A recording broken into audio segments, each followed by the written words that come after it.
Are you ready? You think you can tell us what to do?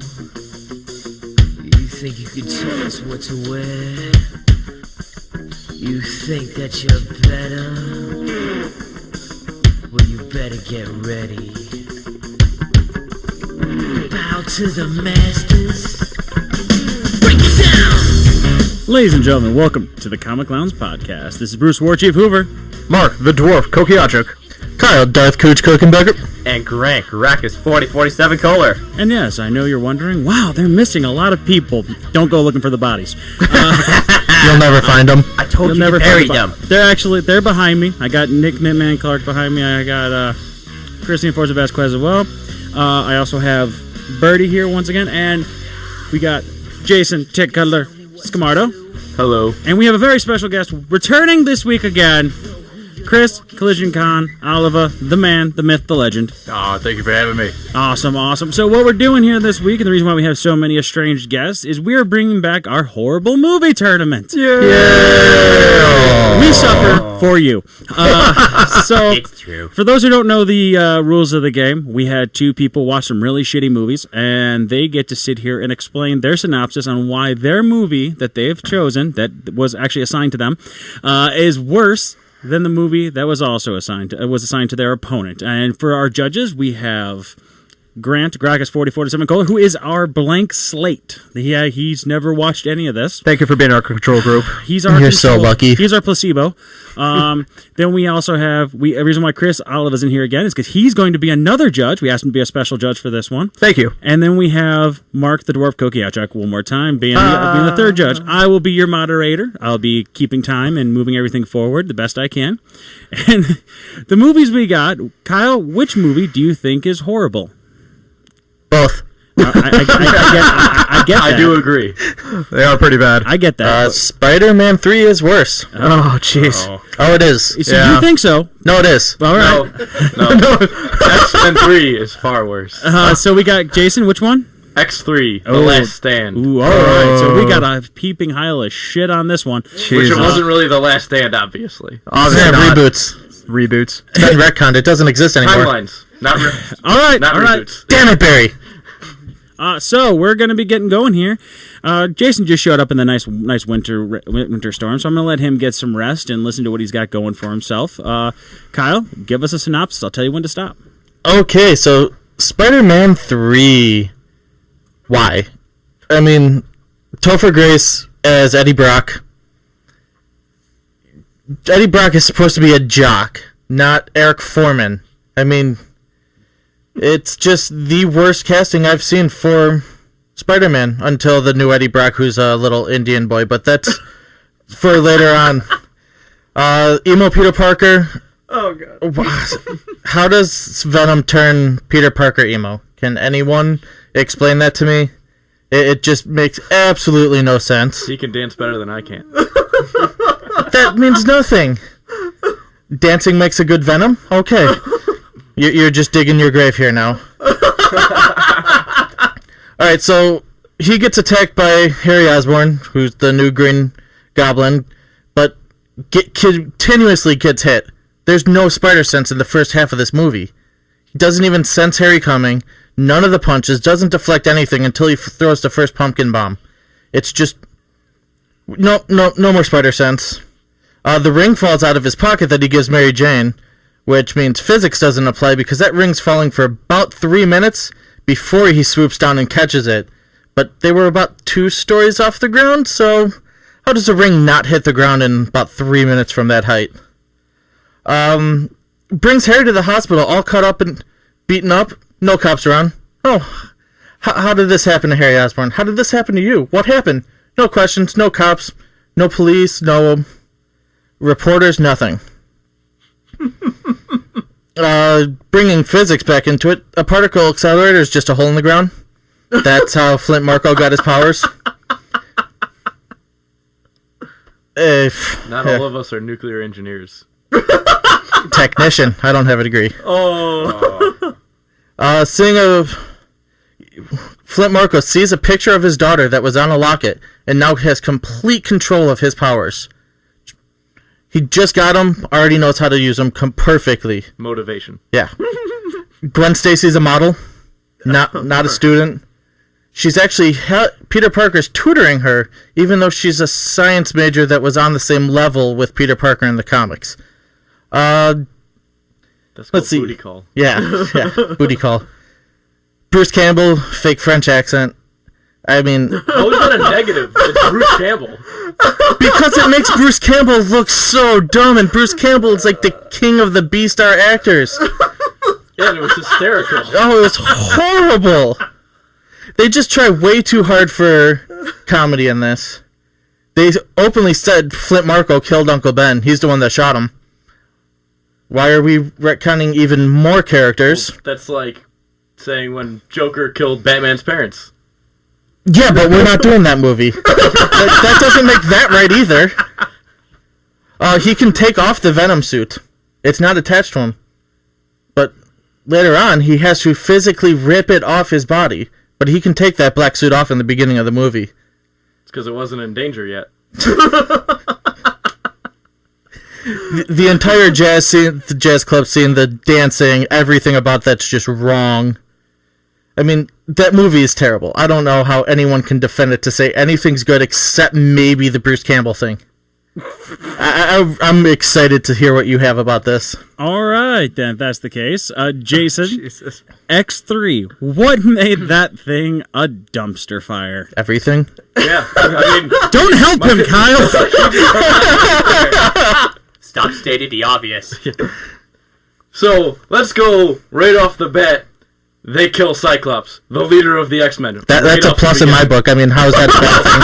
Because, to go along with how bad it was, they wrote Cyclops as, like, the most whiniest bitch of all time. I mean, In the comics, Kyle, he's the quiet. leader. He's more powerful. And also, let's go about power. They start introducing the class rankings of mutants, their powers. They go, oh, you're a class 5 mutant. Then Charles Xavier goes, oh, Jean's the most powerful class 5 mutant. She's the only class 5 mutant I've ever seen. When literally 10 seconds before that scene, somebody goes, oh, you two are the only class 5s. So this class system gets introduced in this movie with no explanation, and Professor X doesn't even know that Eric Lensher is class 5 as well when they've spent their entire lives together. So, just introduce a whole new system. Plus, unlike Spider-Man 3, they just introduced any kind of mutant cameo they could. Like, the Morlocks on a soapbox in, like, some underground area, which we know it's the Morlocks, obviously no one else does. But let's just throw in every single random thing we can, just because, yeah, we're just going to have a war for this stupid reason. Then, we also have just...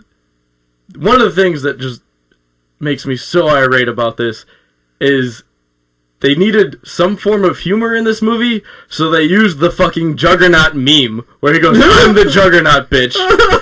And I almost, threw a drink at the movie screen if I hadn't looked there. So, the only time this movie even got, a joke was because it needed an internet meme that was already popular. And even then, I hated myself for watching the movie.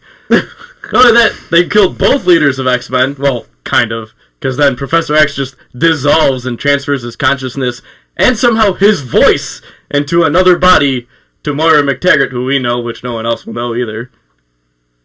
So there's all this, just different things going on that are not possible with no explanation whatsoever to people. Then you have, of course, Wolverine's there who just... obviously she can dissolve everyone in an instant at the final battle, except Wolverine, where only you kind of show his adamantium skeleton burning away, and then he instantly regenerates, because he's that fast at healing. And then he just casually walks up to her, and then just goes, she's like, oh, kill me, stab. And that's it. I'm not going to lie, that was the best Levi's commercial I've ever seen. Yeah, everything burns away but his pants. So she just lets him stab him, even though the Phoenix, one of the most powerful celestial beings in the entire universe, will allow Wolverine to just stab her in the chest. What? How? What?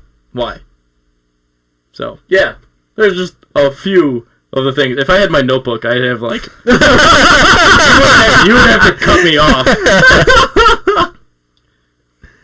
I mean, I'll give you one. Could they ever get anyone's mutant powers right? No. I mean, Juggernaut. His mutant ability is infinite momentum. No. Oh yeah, no, it is I not. was actually going to say they have plenty of scenes with Juggernaut's helmet off.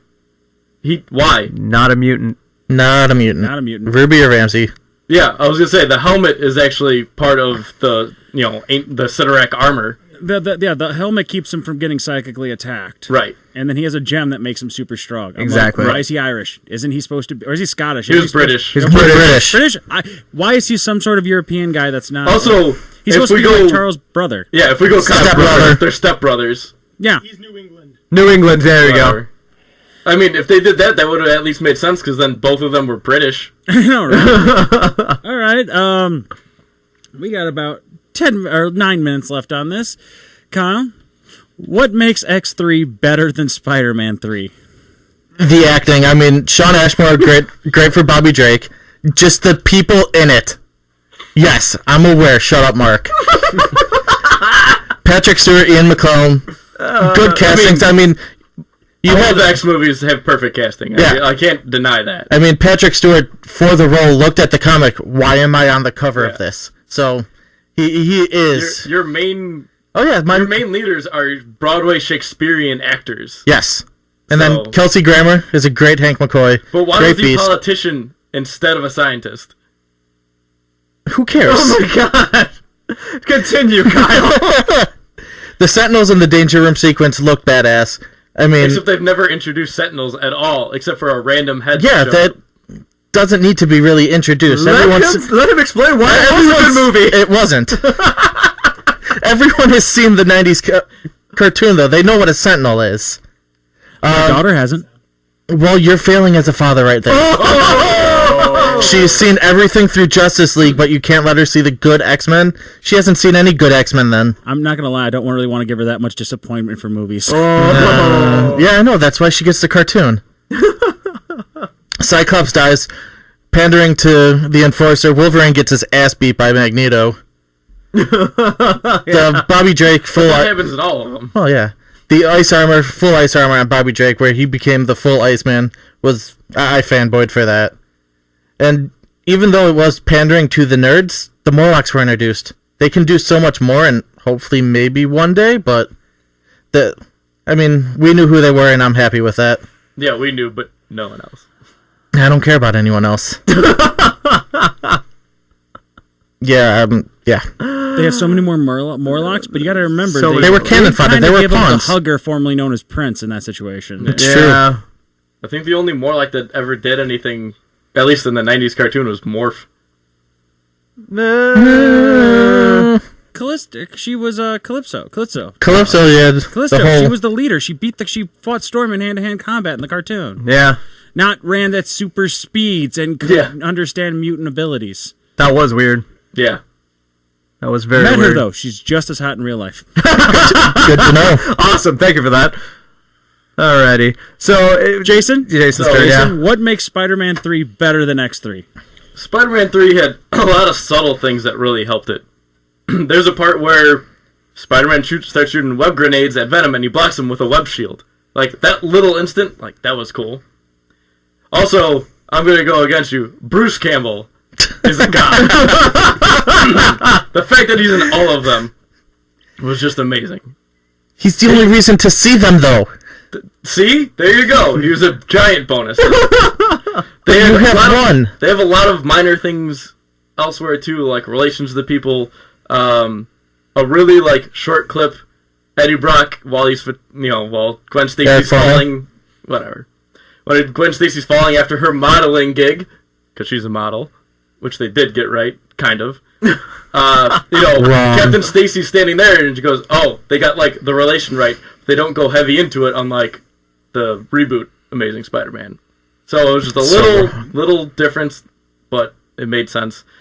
And during the emo Peter Parker's dance scenes down the street, the at least good thing that's an attention to detail that they did right was he's walking off like he's hot shit, But every woman that walks by him gives him a look in disgust, like, who is this guy and who does he think he is?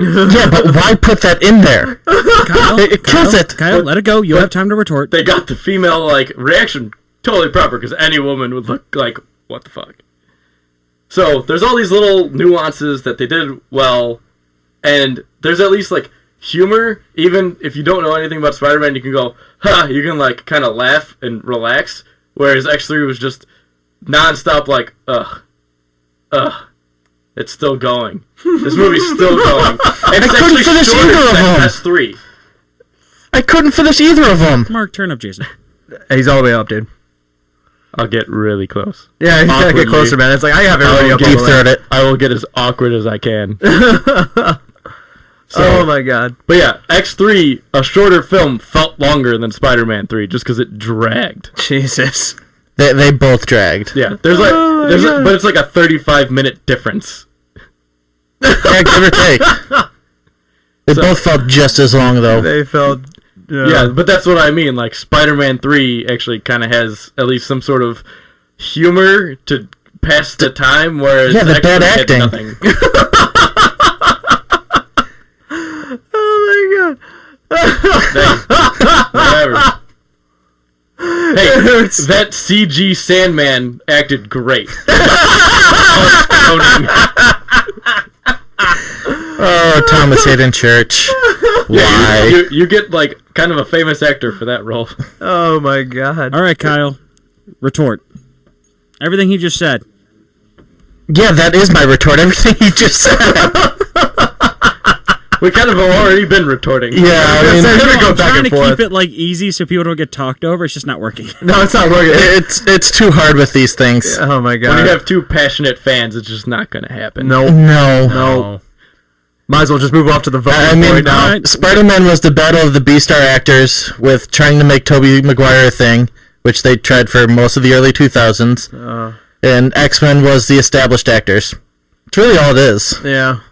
Yeah, but, you know, they Alright. at least kind of got some things right in one. All right, final words. Kyle, 1 minute. Go. Don't watch these movies. I have no final words for this. 45 more seconds of that, please. Nah, I really got it. Just go to the votes. Jason, 1 minute. What do you got? What is your final words on your film? You can never hate a movie that has Bruce Campbell in it, but you can hate a movie that is just 2 hours and 15 minutes of pure trash. This is what we're going with. That's fantastic. All right. so Good luck judging. Good luck judging, yes. So Kyle, you believe that Spider-Man 3 is worse, and Jason believes that X3 is worse. We understand that they're bad movies. The fight was which one was worse. Grant, our clean slate. Which one out of their descriptions do you think is the worst of the worst? X3. Oh, that's one vote for Jason. One vote for Jason. All right, let's move over to Chris. our celebrity judge, Chris Oliva. What you got? I gotta say that Spider-Man sounded pretty terrible. It is. All right, I guess we go to you know what, Mark? I was gonna have you vote, but I have another celebrity judge back here. Man, the voices have not heard in a long time. Danny Sonar? Sonar Green here. So you've been listening a little bit on the here. Which one out of listening to Jason and Kyle, which movie, X3 or Spider-Man 3, sounded from their descriptions, not from your thing, sounded worse? Well, can I ask just one question? Go ahead. Grant, are you the DM for our stuff? No. Well, then whatever Nick said.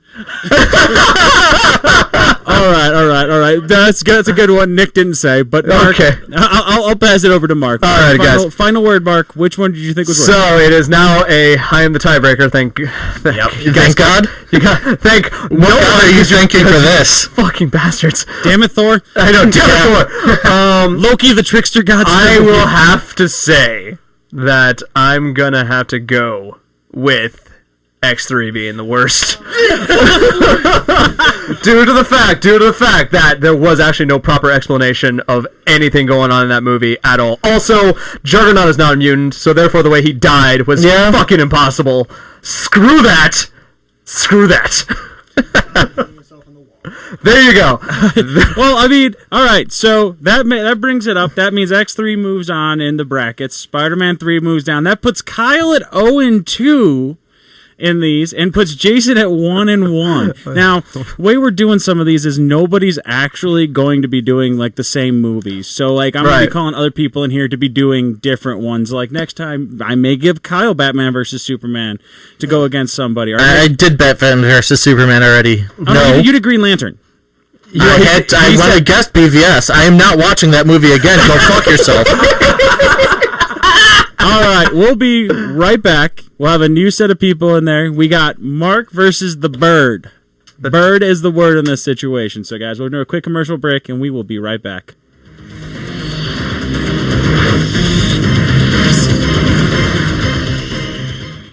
This is Kyle Darth Cooch Cookenbecker coming to you from WCGO out in Evanston, Illinois. You can find us at Facebook at Comic Clowns Podcast or on Twitter at ComicClownsPod. We look forward to seeing you soon.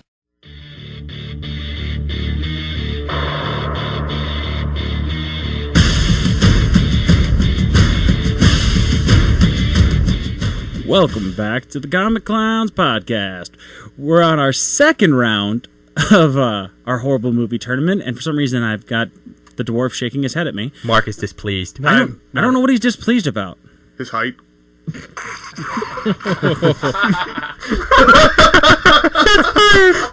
That's $1. All right. So what we got going on in here again? We've got our second round here in the booth this time. We got Mark, Chris Oliva again. Chris the Enforcer Vasquez can finally have a microphone so we can hear people. I have returned. Yay! Protagonist. We got Gracchus 447 Kohler, and we've got Birdie. He's back. We brought the bird. The bird, man. Flock the women. Bird's the word. How is your harem doing? All right, so It's getting there. so here's what we're gonna be doing. Birdie, Yeah. which movie do you think's dog shit? Daredevil. Daredevil with Ben Affleck. Yep. All right, Mark, which one? Batman and Robin. Oh, starring George Clooney. and Chris O'Donnell. outstanding. That's great. Those are both steaming piles of dog shit. Now, once again, I will be the moderator for this debate. Our judges shall be Collision Con Chris. Yo. Chris the Enforcer Vasquez. What's up? And the Blink Slate Control Group, Grant Gracchus 4047 Kohler. I feel like I'm in a bad spot here. You're in an awesome spot right now. I can feel the tension You're from in a these two spot people. that most women wish they could be in because you got a birdie next to you. It's just I feel the energy from both of these guys about how bad these movies are going to be. And I feel like I'm going to be one of the casualties, or at least one of the first casualties for this. I don't think anyone's ever going to believe that what your real voice is anytime soon. Sadly. He's like, that's not Grant. I've never heard that before. All right, Birdie, you're the guest on this one. So make like a genuinely good lawyer, better than Matt Murdock, and explain to us why Daredevil was a steaming pile of shit. All right. Well, let's start with the fact that he gets his powers and within a day knows how to use them. Or, well, he gets out of the hospital within a day and knows how to use his powers. And furthermore, with his powers, touch gives you strength. He has an enhanced sense of touch, which gives him the ability to balance, which isn't how that works, and the ability to climb buildings, also not how that works. Also, the ability to withstand a 2-story jump and just land standing up. Run at a motorcycle going like 35 miles per hour and step on the wheel to kick the guy, which is done in just horrible CGI. Then there's the villain, who we have one villain who's the wrong color, is also wearing the wrong colors, and we have the other villain who's Irish when he's supposed to be American, and has a bullseye engraved on his forehead for reasons. Matt Murdock is probably the worst lawyer I've ever known because he can tell when someone's lying and still loses most of his cases. But still is able to somehow afford a very nice lair that would probably give Bruce Wayne a run for his money. Have you seen his lair? He's got touch walls and multiple versions of his suit. Who made those exactly? I'm not really sure either. And speaking of Batman, Daredevil doesn't kill. Or he has a rule against killing, unless he's played by Ben Affleck. Who Seems to be a pattern with Ben Affleck. True. Just kind of lets everyone die, except for the one guy who now knows his identity, just so he can feel like he's not the bad guy. I'm not the bad guy.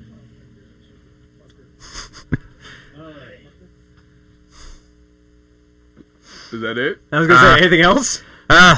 Well, there's the whole fight scene. He's very rapey. He stalks whatever her name is. I've forgotten her name. The actress. Jennifer Gardner. Yeah, that one. He stalks her and decides that the best way to get her to like him is to try and beat her up. And just that fight scene, just the opening of it is so cringeworthy. Throws Kane up in the air, both simultaneously take off their jackets, and catches it. It's like the opening to a video game. Oh, geez. All right. I'm sorry. I'm back here because I get to imagine all this. How rapey that scene really was. A girl, what do you like? Oh, God. All right. Blind guy hitting on a woman. It's weird. All right. So we know why Daredevil's crap.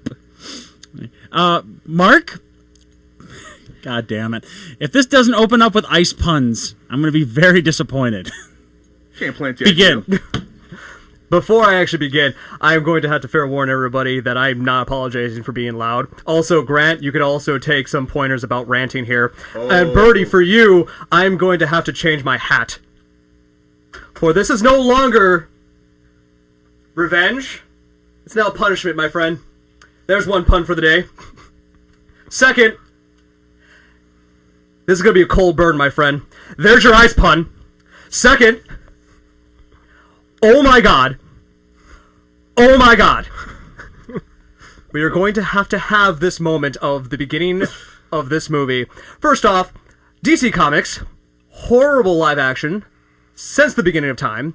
Also, this was actually the worst movie out of the 4 that they made from the 80s to the 90s by Warner Brothers. This was actually classified as the worst. It was so bad that George Schumacher himself admitted onto the documentary about making the movie, if you see this movie and I have offended you in any way or form about these comics, I apologize. He apologized. Also, George Clooney, whoever he found out watched that movie, went to theaters and paid for it, gave them their money back out of his own pocket. Also, another thing about George Clooney, how could you have a movie about Bruce Wayne and Batman, played by George Clooney, even though he was only playing George Clooney, also disguised as George Clooney? It's like a dude disguised as a dude playing another dude!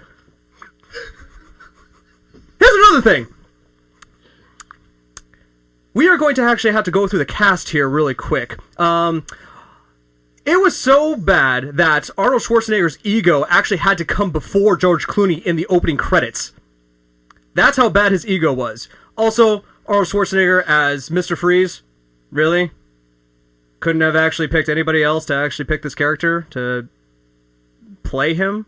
But no, we had to get, oh, it's okay. I'm going to freeze you now. Go! Of course, the worst pun out of that whole movie was, let's kick some ice! Worst pun ever! Did you know there was actually 27 ice puns in that whole fucking movie? Yeah, it's been counted, and it's happened. It is terrible. Also, what is the deal with Bane? Motherfuckers got that character so wrong, it offended me on a personal level. They actually made Bane the biggest freaking retard I have ever heard in my entire life, who screams out Bane just to prove a point, and like he's fucking Frankenstein's monster. This doesn't make any sense. We all know that Bane was actually supposed to be Batman's most, like, worthy of rivals. Strong as fuck and smart as hell. That was Bane. Movie didn't do him any justice. Another thing, let's actually continue. When Batman was on his way with his so-called sidekick that he actually somehow doesn't trust, even though he should have been trusting him since Batman Forever, he goes, I don't really trust Robin. He seems like a naive kid, but, I'm supposed to be training him, so I guess that's my bad. Really? Also, he's on his way over to actually fight a villain that he hasn't even met yet, but somehow has the technology to fight ice. Ice skate boots. With what? A clap of your feet and poof! Hey, we got ice skate boots. We have the power to actually stop this. What the fuck? Seriously? Also, bat ice lasers? Where, like, you shoot little ice beams? I can barely hear you back there. You're trying to say something. It is Batman. The man did come out with bat shark repellent. I'm gonna say this right now. That movie was so bad, the only thing that could have made it worthwhile was actually adding a Bam or a Kapow from the frickin' Adam West series. I'm gonna say that right now. Anyway, I digress. Continuing on. Also, poor Alicia Silverstone. That poor woman. That poor woman. I don't even know why they even bothered putting Batgirl in this movie. There was no point in her whatsoever, or actually make her feel like she was going to contribute. They had to find some way to sucker punch her in there by going like, Alfred is my uncle. I thought you were the commissioner's daughter. Oh, and I just got back from England. What happened to your English accent if you grew up in England? By the way, why did you come all the way in England in your schoolgirl outfit to say hi? How the fuck does this work? Do they not allow you to not wear, anything else besides your schoolgirl outfit? That doesn't make any sense. Another thing is that the whole storyline was that you're trying to mash up every single story arc and origin in one storytelling that actually made absolutely no sense. First off, one villain wants to actually put the world in a whole jungle. The other one wants to freeze the world entirely. Where's the correlation?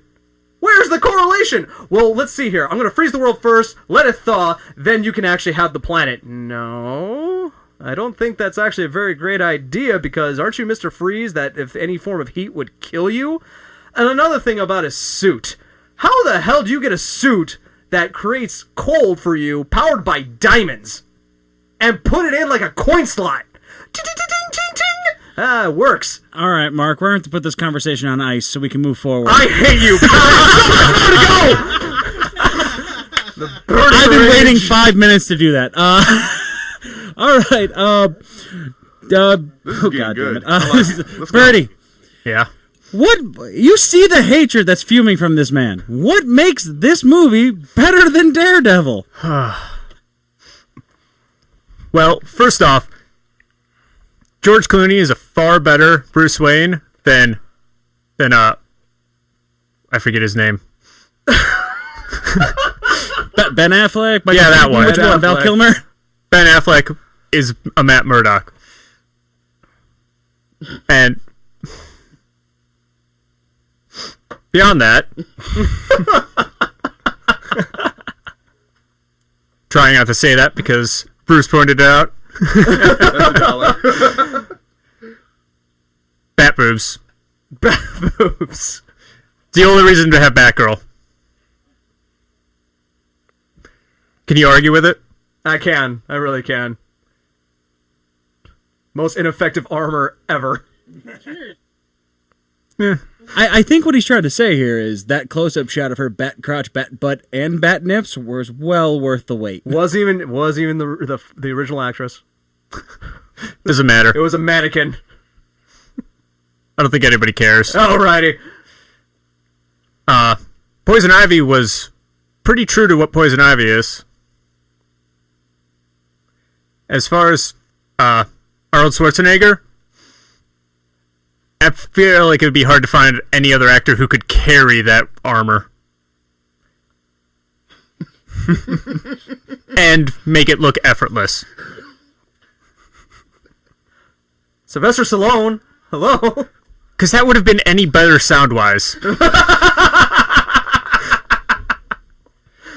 All right, fair enough. Yo, Adrian! Adrian! All right.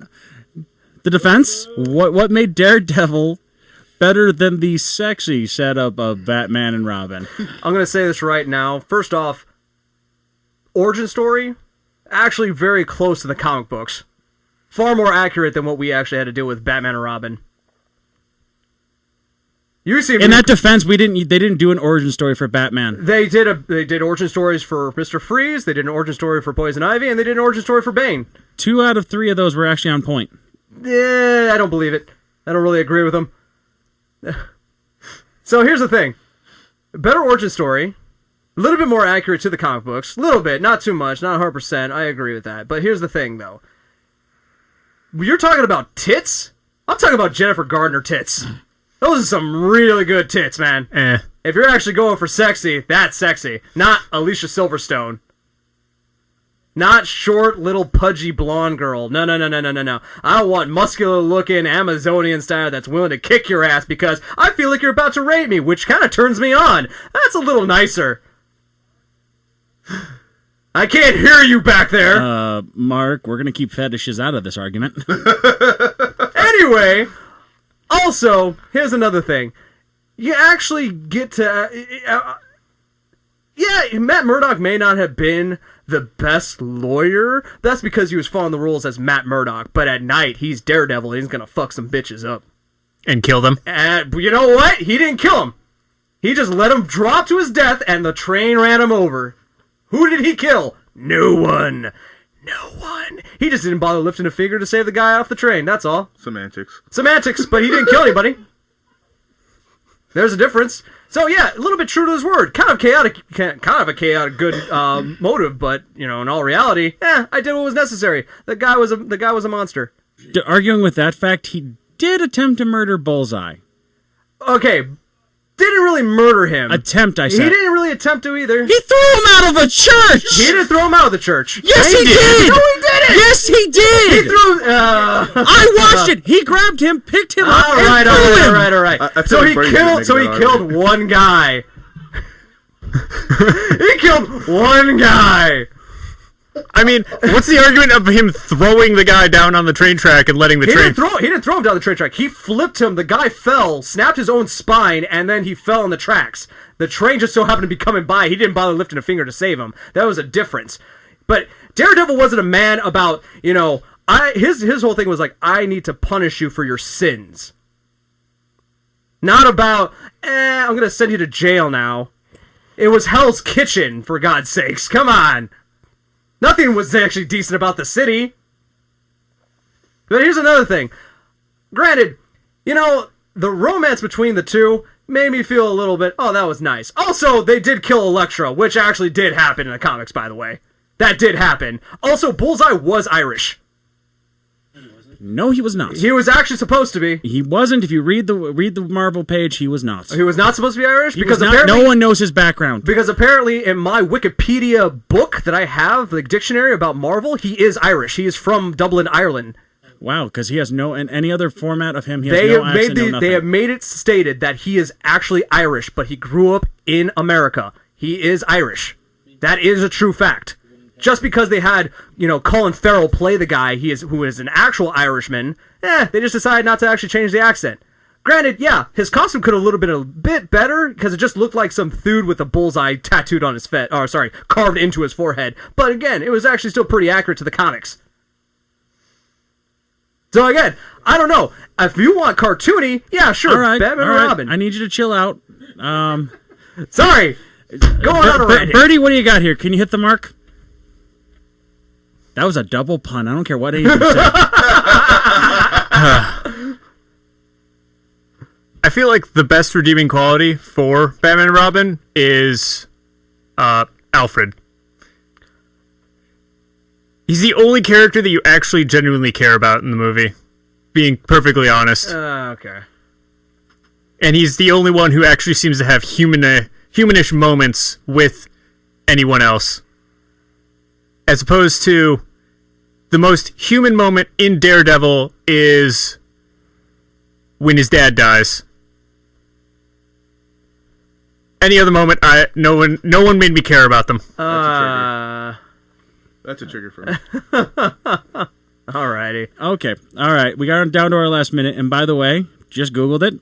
The film, he has an Irish background. Nowhere in the comics does it say he's Irish. Again, and my I don't care about your book. My book is actually more accurate than Google, and I'm it does God. state. No, you're not. It does say he's from Dublin, Ireland. Mute his mic. No, I'm kidding. I mute everyone's. All right. So, give you guys 30 seconds apiece. What you got, Mark? Closing statement. Closing statement. I'm gonna have to say that you can't judge a movie based on on its time frame, because Daredevil came out in the early 2000s where every fucking movie was bad and all music was bad, that even Limp Bizkit actually made the #1 spot in the records. We don't talk about that. It's true, though. It is true. All right. Birdie, closing argument. Yes, Batman and Robin was very campy, but it's the only reason that you actually get somewhat decent superhero movies nowadays is because it was a cautionary tale of how campy things were going to be if you kept going that way. They did it! They still had Batman! I said closing arguments, not arguments. You don't get to say anything, Mark. Damn it! All right, so let's go ahead and do this. These are really bad and a lot of passion, and I'm crying still. All right, so what you got for me, Grant? Which one do you think sounds worse? And you gotta think about the defense, think about what they said. You cannot think about absolute hatred, because that's the case every Wolverine, since he has the hatred for everything. Every Superman movie is absolute garbage, and that's according to Chris. So, fuck Superman. What you got? And Wolverine. After everything that I've heard and given it a little bit of thought, I would have to say Batman and Robin. I almost said Batman versus Superman. Going back to that crap, are we? Still bad. Second celebrity judge, what we got? So this is actually really hard for me to separate these arguments because I don't love both of these movies, but I definitely love one of them, and it's very, very hard. I would have to say, from the arguments, just from the heat coming off of this man, it's oppressive. I want to get out of this booth, so I'm gonna vote that his argument was stronger. Dwarven rage! I mean, Chris, if you had to vote, it doesn't matter anymore. What you got? I would have to say Batman and Robin as well, only because it actually ruined Alicia Silverstone's career. Barbara Wilson as well. Barbara Wilson, yeah. Also, as well as, Elektra ended up marrying Hulk in the end. All right, guys. Well, that's going to close us out for this segment. We have our winners. Today's winners so far were Spider-Man 3, or X3, excuse me, being worse. Fuck and Batman and Robin being worse. Birdie, this is the second time you've lost, so you're 0-2. I'm sorry about that, buddy. Mark, this is my you're first 1-0. time. Yeah, this is my first I want to say congratulations. Once again, you guys can find us on Facebook.com/ComicClowns, Gab Radio Network, and iTunes. Come find us, listen to us. This is Bruce War Chief Hoover. Mark the Dwarf Kokiachuk. Chris the Enforcer Vasquez. And Grant Gracchus 4047 Color. And I want to set a special thanks to Chris, CollisionCon Chris, Jason Tech Cutler Scamardo, and Chris Birdie Danielson for coming in here today. Thank you guys. Thank you. All right, well, guys. Too many Chris's. We'll see you guys next week.